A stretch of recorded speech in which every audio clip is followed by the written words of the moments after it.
So after you've practiced drawing your donut a couple times, you're going to start painting. And you're going to start from the lightest to the darkest. And my donut at the bottom could actually be a little bit rounder, but I'm going to start with, I'm going to make mine pink. You can make yours whatever color.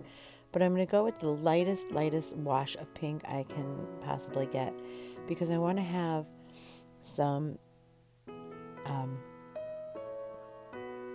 highlights. Then I'm going to go in with a little bit darker of a reddish color. Now this video is sped up. And as you can see at the bottom there, I'm leaving that little lightest part of that pink.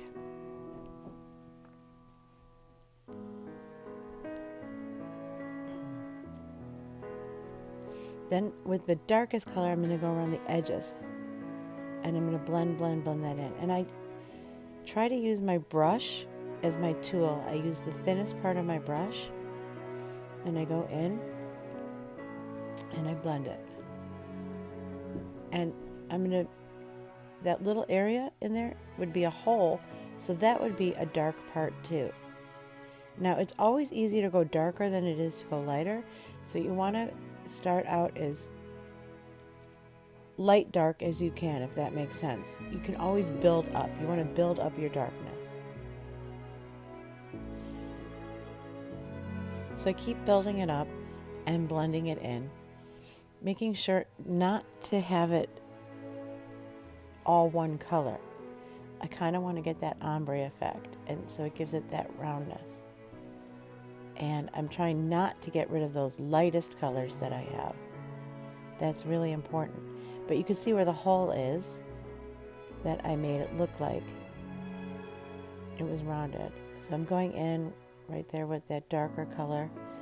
Now I'm going to use just a clean brush. Oh, I'm going to do the bottom. That's layered. So I started out with all the yellow color, and I know you want to start out with a brown color, but you really want to layer it. So I start out with this yellowish color, and then I go in with that brownish color to really make it have some depth.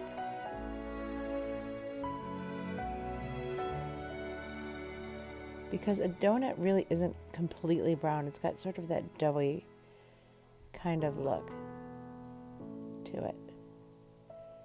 And I have to do that inside of the donut hole as well. I can't leave that.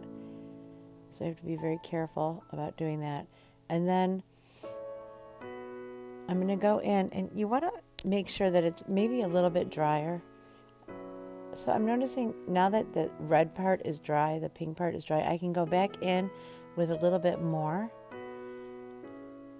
and add a little bit more darkness to it.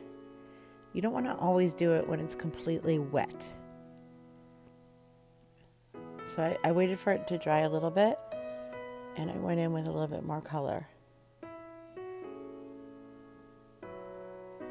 So now I'm going in with that brown.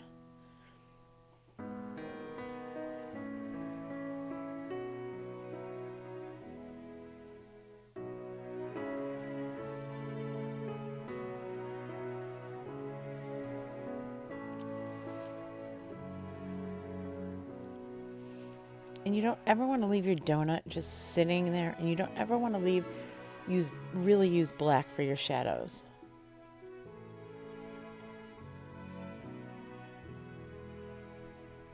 So I'm just using more brown, and if I don't like it, I could just blend it out with water. And you can see I made the edge of my donut a little square, which really didn't work out. But you could see how I left that lightest color in there and that pink, and it makes it look like it's got that white glaze. So I'm going to use a blue color for my kind of shadowy place that I'm leaving my donut, so it looks like it's on a table. I used a bluish color because black is a really strong color. And that's it. That's my donut. Oh, and I'm going to put sprinkles on it.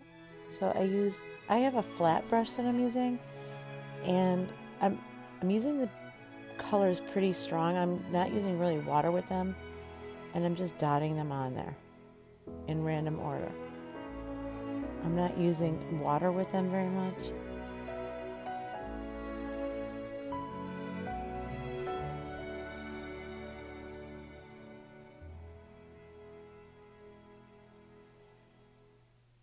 That's it.